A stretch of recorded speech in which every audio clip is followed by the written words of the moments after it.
Lawrence Bishnoi और Goldy broad gang का ये मानना था कि सिद्धू मूसेवाला ने मिधु खेरा के कत्ल में सपोर्ट किया। सिद्धू का नाम पंजाब की गैंग पॉलिटिक्स में भी आता रहा। उसकी सिक्योरिटी जस्ट एक दिन पहले पंजाब गवर्नमेंट ने विड्रॉ कर ली थी। गाड़ी में बैठे 8 से 10 शूटर्स ने लगभग 30 गोलियां चलाई। अटैकर्स को 3 करोड़ रुपए की सुपारी दी गई थी। 29 मई 2022 ये वो दिन था जब पंजाबी म्यूजिक इंडस्ट्री ने एक ऐसे स्टार को खो दिया जो सिर्फ एक सिंगर नहीं बल्कि एक आवाज था, एक रिबेलियन था। सिद्धू मूसेवाला की मौत सिर्फ एक असैसिनेशन नहीं थी बल्कि एक वेल प्लान्ड गैंग राइवलरी थी जो पंजाब के अंडरवर्ल्ड और पॉलिटिक्स से जुड़ा हुआ था। मगर सवाल ये है, सिद्धू मूसेवाला का असली कातिल कौन था? क्या ये सब पहले से ही प्लान था? और सबसे बड़ा सवाल, अगर उसकी सिक्योरिटी ना हटाई जाती तो क्या वो आज भी जिंदा होता? इस वीडियो में हम आपको सिद्धू मूसेवाला के कत्ल की हर छोटी से छोटी तफसील बताएंगे। कैसे ये सब प्लान किया गया, कौन कौन इसमें शामिल था, किस तरह से उसका कत्ल किया गया और इसके पीछे असली वजह क्या थी। और ऐसे वीडियोस हम आपके लिए हर हफ्ते लेकर आते हैं, तो मेरे चैनल को सब्सक्राइब करें और चलिए चलते हैं इस टॉपिक पर। छोटी सी उम्र से सिद्धू का इंटरेस्ट म्यूजिक और हिप हॉप में था। कनाडा जाने के बाद उसने म्यूजिक में करियर बनाना स्टार्ट किया और धीरे धीरे पंजाबी इंडस्ट्री में एक बड़ा नाम बन गया। सो हाई, वार्निंग शॉट्स, लेजेंड, 295 ये सब गाने उनको इंटरनेशनल लेवल पर लेके गए।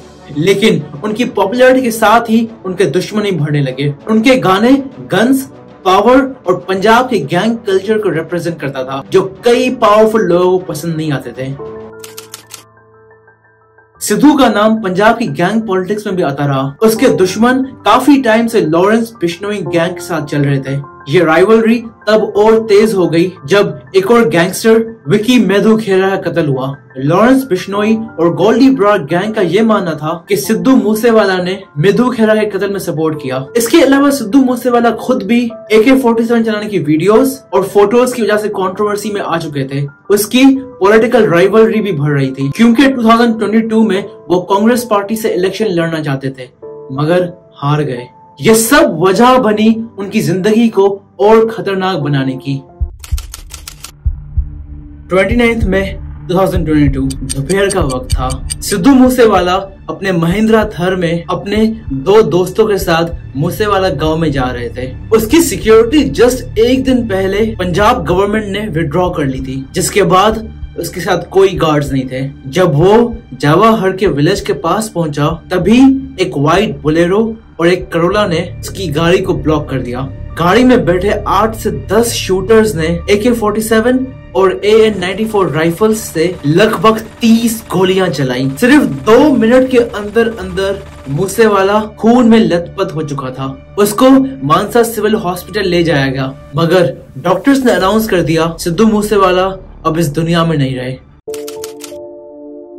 सिद्धू मूसेवाला का कत्ल एक ऐसे तरीके से प्लान किया गया था जो किसी प्रोफेशनल असैसिनेशन से कम नहीं था। ये कोई आम गैंग वॉर इंसिडेंट नहीं था बल्कि एक बहुत ही सोची समझी और सिस्टमैटिकली एग्जीक्यूटेड किलिंग थी जिसमें हर छोटी डिटेल पहले से ही तय की गई थी। एक दिन पहले 28 मई 2022 को पंजाब गवर्नमेंट ने 424 VIPs से सिक्योरिटी हटा दी थी जिसमें सिद्धू मूसेवाला का नाम भी शामिल था। पंजाब पुलिस ने ये डिसीजन आम आदमी पार्टी की गवर्नमेंट के अंदर लिया था जिसका कहना था कि VIP कल्चर को खत्म करने के लिए ये तरीका जरूरी है। लेकिन ये फैसला पब्लिकली अनाउंस किया गया जिसका मतलब था कि सिद्धू के दुश्मनों को सीधा सिग्नल मिल गया कि अब वो बेहिफाजत है। पहले सिद्धू के साथ हमेशा 4 आर्म्ड सिक्योरिटी गार्ड्स होते थे। जब सिक्योरिटी रिड्यूस की गई तब उसके साथ सिर्फ 2 गार्ड्स रह गए। जब कत्ल वाले के दिन सिद्धू ने अपनी बुलेट प्रूफ फॉर्च्यूनर गाड़ी छोड़कर महिंद्रा थर में सफर करने का फैसला किया तब उसने गार्ड्स को साथ नहीं लिया।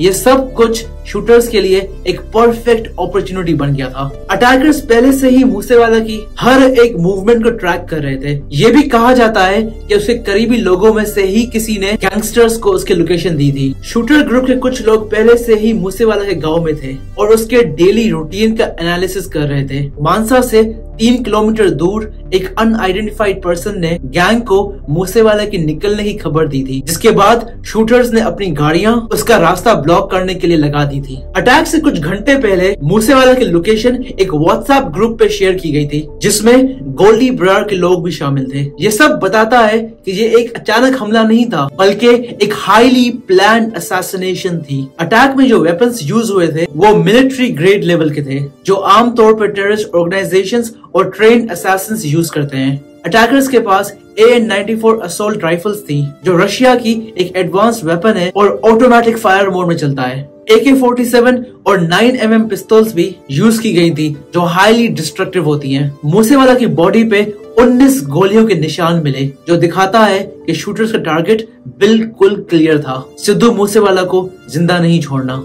अटैक के बाद वेपन्स को तुरंत पंजाब के राजस्थान बॉर्डर के पास एक सीक्रेट लोकेशन पर डिस्पोज कर दिया गया। ये सब दिखाता है कि ये सिर्फ एक गैंग शूटिंग नहीं थी, बल्कि एक फुल फ्लेज्ड असैसिनेशन थी, जिसमें प्रोफेशनल लेवल की प्लानिंग की गई थी। एक खास बात यह भी है कि अटैक एक टीम वर्क का हिस्सा था। 8 से 10 लोगों की ट्रेन टीम मूसेवाला को मारने के लिए भेजी गई थी। एक ग्रुप ने ट्रैकिंग का काम किया, दूसरे ग्रुप ने रास्ता ब्लॉक किया और शूटर टीम ने सिर्फ 2 मिनट में मूसेवाला पर फायर कर दिया। एक बैकअप टीम भी रेडी थी, जो अगर मूसेवाला अटैक से निकल भी जाता तो उसको दूसरी लोकेशन पर घेर लेती। जब एक इंसान को मारने के लिए इतने सारे लोग और इतनी ज्यादा प्लानिंग की जाए, तो समझना मुश्किल नहीं होता कि ये सिर्फ एक गैंग वॉर का नतीजा नहीं है, बल्कि एक बहुत बड़ा प्लान था।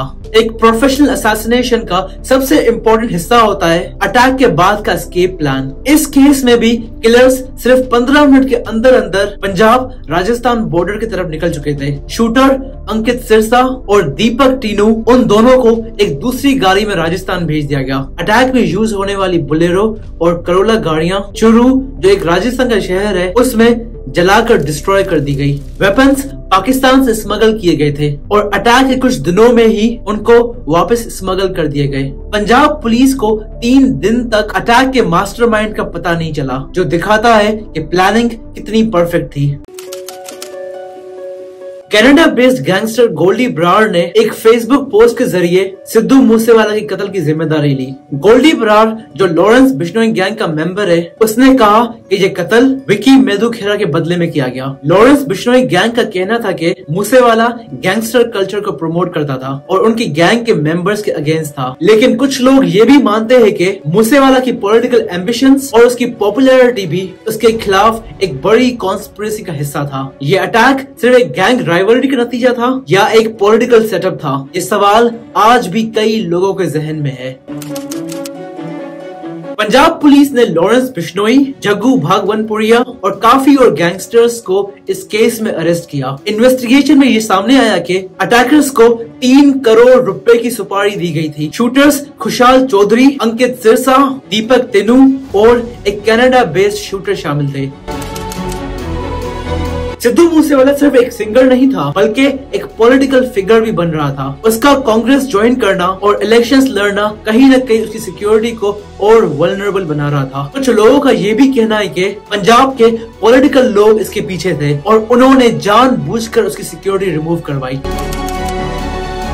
सिद्धू मूसेवाला का कत्ल सिर्फ एक सिंगर की मौत का नहीं है, बल्कि पंजाब के गैंग कल्चर और पॉलिटिक्स की एक और भयानक कहानी है। आज भी उसके फैंस इंसाफ की डिमांड कर रहे हैं, मगर असली मास्टरमाइंड अब तक बाहर है। एक सवाल जो हर किसी के जहन में है, क्या सिद्धू मूसेवाला का कातिल कभी सजा पाएगा या ये भी एक अनसॉल्व्ड केस बन जाएगा? आपका क्या कहना है? क्या ये सिर्फ एक गैंग राइवलरी थी या फिर एक पॉलिटिकल कॉन्स्पिरेसी? कमेंट्स में अपनी थॉट जरूर दें और मेरे चैनल को सब्सक्राइब करिएगा।